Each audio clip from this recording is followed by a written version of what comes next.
Hello, hello. I have here LEGO's X-1 Ninja Charger, the Ninjago Legacy Edition. New and improved, it's the Kai car. In addition to the car and Kai's bike, this set comes with 5 minifigures in total, including one of the 10th anniversary special edition Golden Ninja figures. Gotta say, I do like the look of this car from some angles, especially some of these front quarter angles, until I turn it all the way and really get to experience the full length of it, and it just feels too long to me. From the side and from most normal angles, I'd say I like the old original version a little bit better. But the build for this is elevated.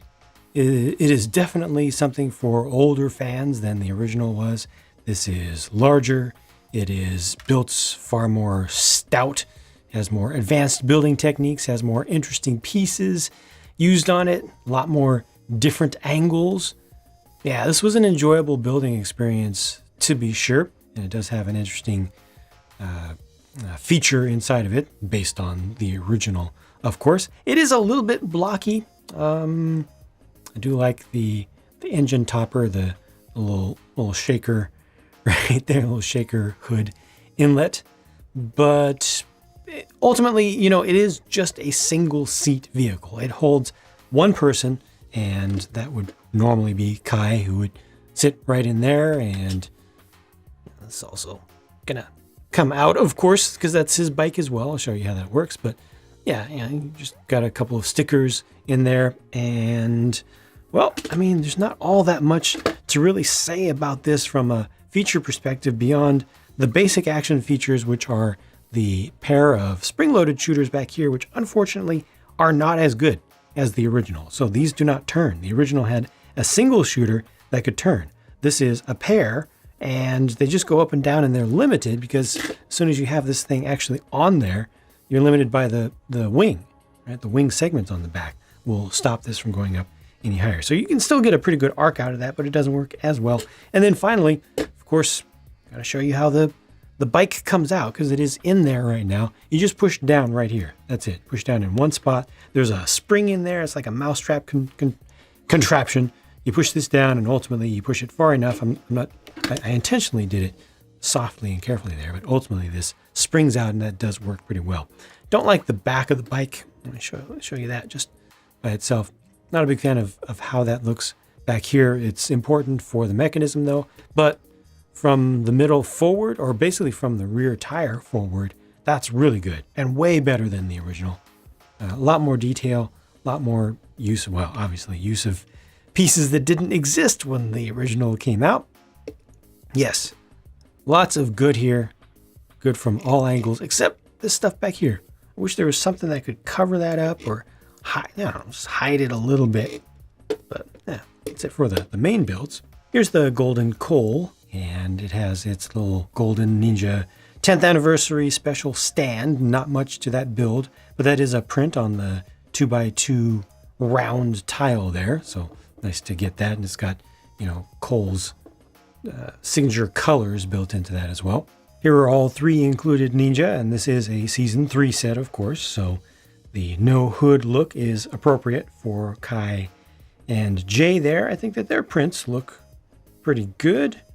I'm personally not the biggest fan of this choice for Golden Ninja to have that particular armored hood version, but you know, it is what it is. It's what they chose, and I'm glad to get these collectible figures at all. And there's what they look like with everything removed. Nice back torso print for Cole there. The secondary face for Jay is printed offset a little bit, not that big of a problem, but still kind of funny when it happens. There you go, that's those.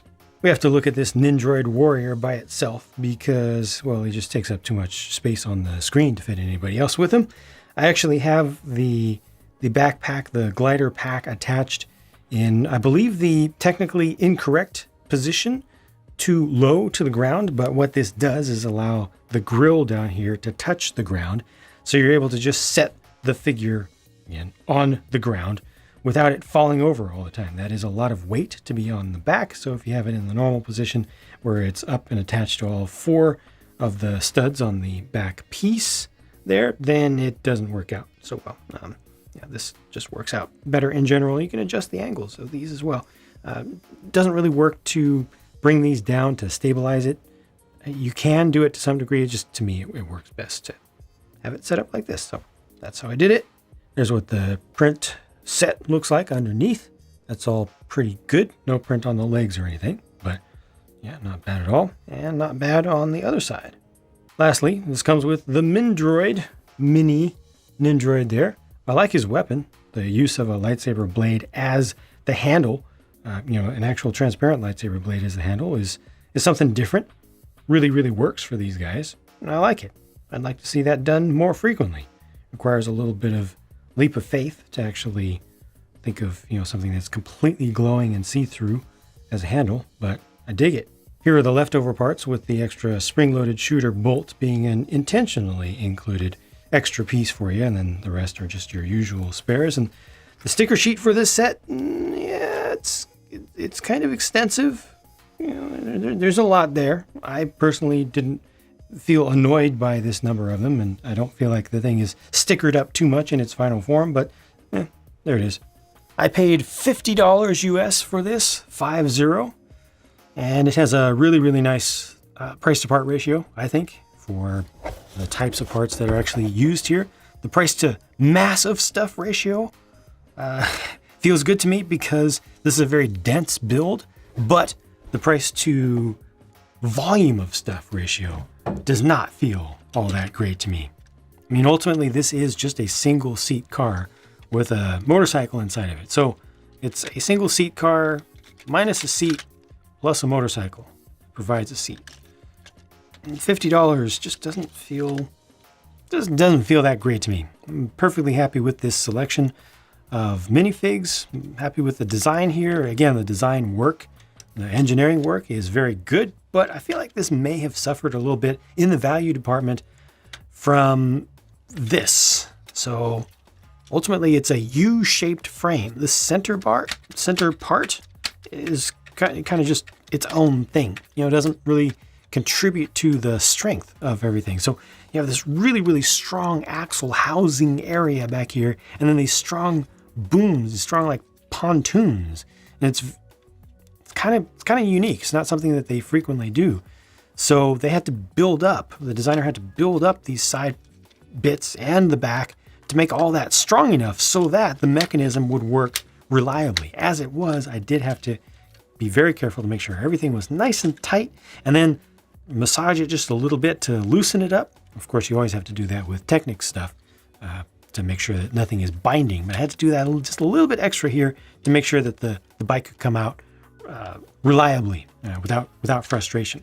So I think if this had been made smaller with the same style of mechanism, it may not have been strong enough.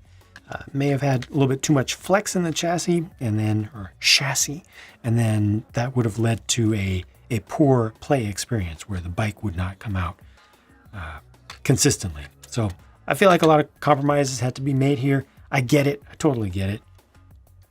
I can understand Lego charging $50 for this, but personally, I'm not satisfied with the value there.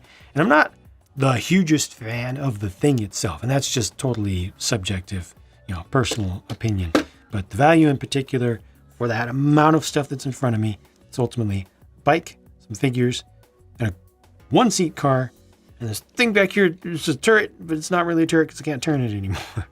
So those are my thoughts on it. Feel free to disagree. Please do let me know what you think about the value on this set and what you think about this version, the legacy version, versus the original. I usually go for the new stuff these days, especially in the Ninjago line. They've got some solid, really, really good designs, really good designers.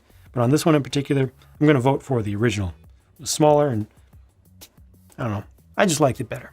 My thoughts. Let me know what you think, and I'll talk to you again soon.